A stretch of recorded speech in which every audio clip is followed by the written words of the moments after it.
Jesse Allen here, catching up with our friend Eric Snodgrass with Nutrien Ag Solutions. We're talking weather. Eric, it's great to have you back on Market Talk. Yeah, thanks for having me. We're certainly in that spot where we need to talk weather very frequently, don't we? We definitely do. We definitely do. A few weeks back, you and I were talking about the hot and dry conditions. We were wondering if the rain events were going to set up. And the rain events did set up, but again, it's kind of a case of the haves and have-nots. And I know you're in central Illinois. I mean, I got to ask, do you have a new lake in your front yard? Because that rainfall was quite a bit there through that stretch from kind of northern Missouri through Illinois into Indiana. Yeah, I'm in one of the spots, and this is feeling silly to say this, but I only got 5 inches of rain. I mean, you go over to McLean County and Bloomington, some places there were at 10 inches. You're right. There's a strip through parts of central Missouri coming over from just near Kansas City to central Missouri that had a wide swath of 6 to 12 inches of rain. And then this went from Texas clear to Michigan, lower Michigan, and lower Michigan needed this rainfall in a big way. I'm lucky; it all soaked in where I am here, but there are some places where we got some standing water in the fields. But we'll see how this all shakes down in the coming days as to whether or not that water, as it runs off, soaks in, or does it just get quickly into the river systems? Because we're going to need that water later on this season.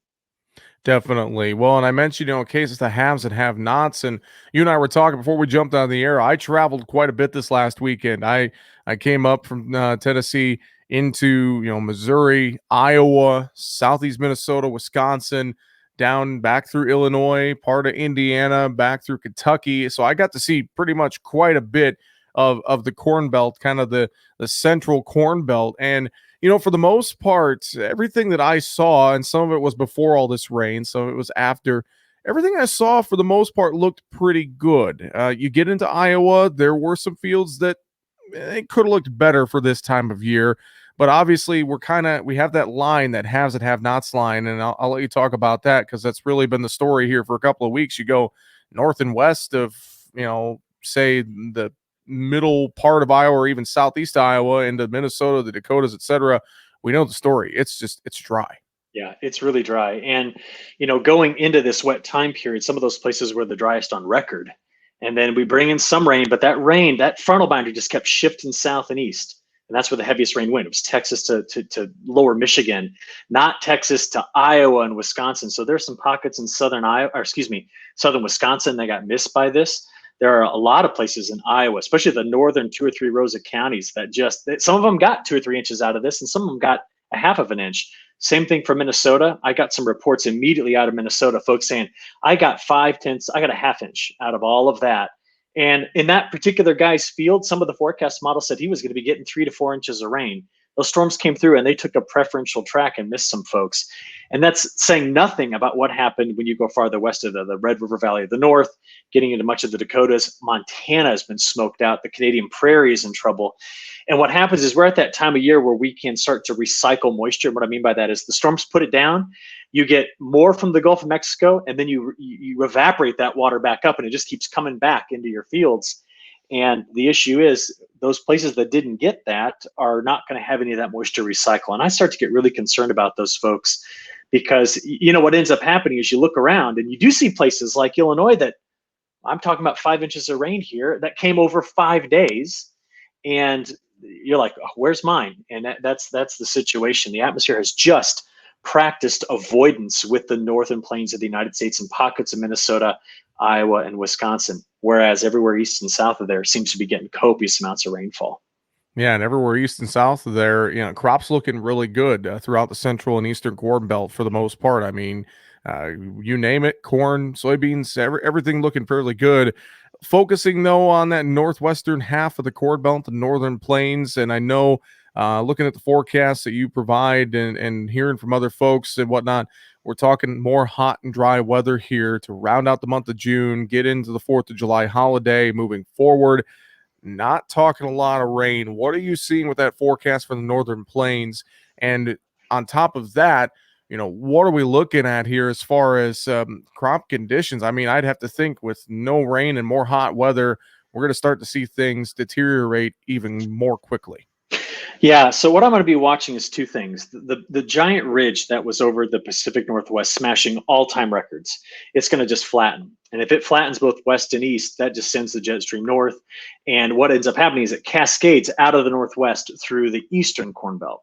All right, if you're in the northern plains, though, the Dakotas, Montana, parts of Minnesota, the problem is we're too close to that ridge axis. And as a result, they're going to see temperatures going back up into the, into the mid upper 90s as we progress through this week and get into the 4th of July holiday. What's crazy is south of there, the front that gave us all that rain in the midsection of the Corn Belt, it's just going to go right down to the Gulf of Mexico and rain like mad all along the Gulf back into Texas and the high plains. So that little area there is going to now get several inches of rainfall over the coming days. So it's actually going to be colder in Texas by maybe 5 to 10 degrees than it will be in North Dakota as we progress through these next 10 days. I mean, people say, when did this happen before? I'm like, I don't remember. And I've been doing this for 25 years. I don't remember the last time I saw the pattern so flipped over what we normally get. So what I'm concerned about, this is the second thing, is we do a growing degree day calculation. That's really common. Elwyn Taylor proposed an idea after 2012. He called it the stress degree day. So now we're adding up anything that's over 86 degrees Fahrenheit. We've already accumulated a lot of those in the northern plains. We're about to add a bunch more to that area. And what we know is that when you get above about 140 stress degree days added up, you end up getting yield loss after that. And we are pushing through our reservoir of those stress degree days pretty quickly here. And we still have a lot of the growing season left to go. So I'm very worried about the northern plains. And I think we're going to continue to see stress there. And I'll tell you what will make me wrong. How about that?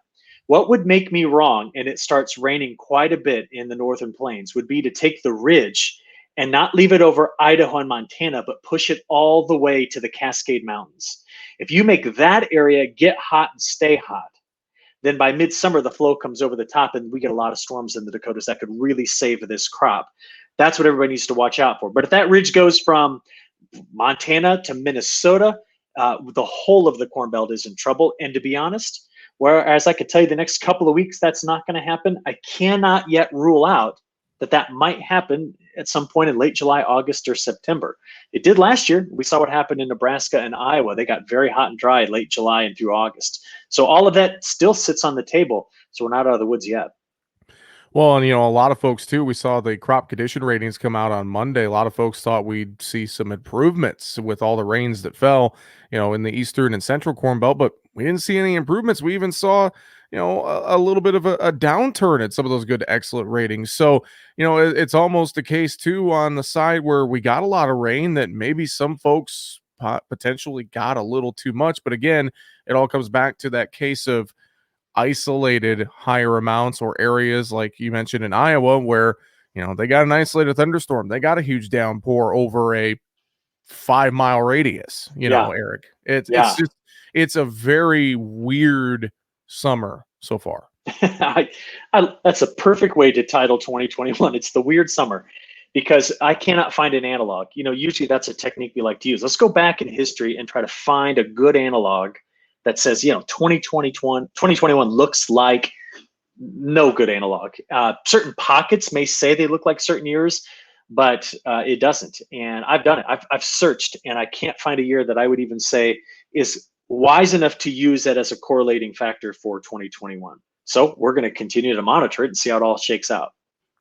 I know as well, and I've noticed in a lot of your daily updates too here recently, you're watching some of that tropical activity coming off the Atlantic into the Gulf, and we know in years past that if we get a major storm in the southeast, that a lot of that moisture can try to push its way northward into the central Corn Belt. What are you seeing as far as tropical activity here for the next couple of weeks ahead?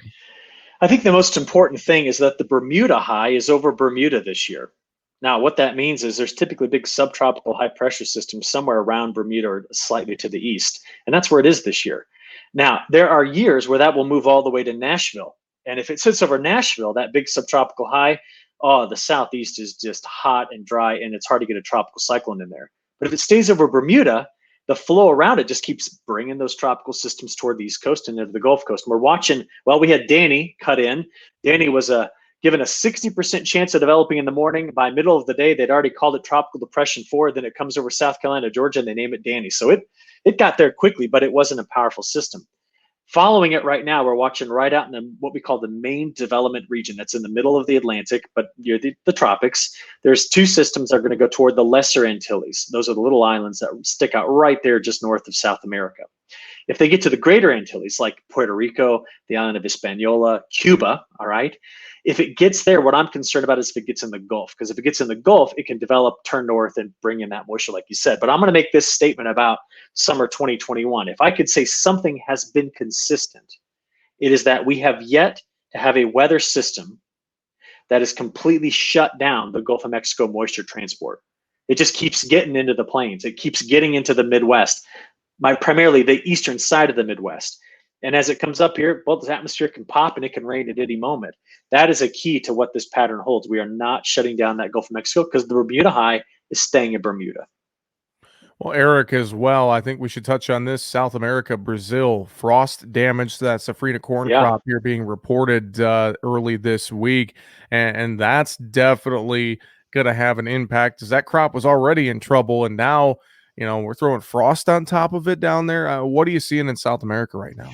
Yeah, well, I always forget once we get into this part of the growing season that they still are harvesting this safrinha crop through July, and so you kind of turn your attention away after we saw the drought stress hit that southern Brazil, and then eventually most of Brazil as the monsoon ended. Well, yeah, last night, Mato Grosso do Sul into Paraná, overnight low temperatures got down about -2°C, so that would be upper 20s in Fahrenheit.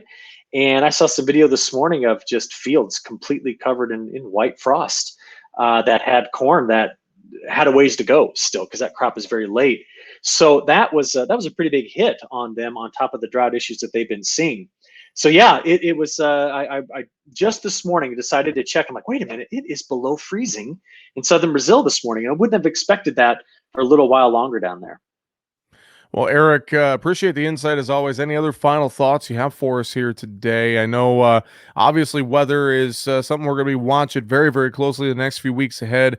I know on the flip side of that, we have USDA reports on Wednesday. That's going to take probably some attention away from the weather and the markets and whatnot. Thank But you. I think that story is going to come right back to weather here by the end of the week, Eric.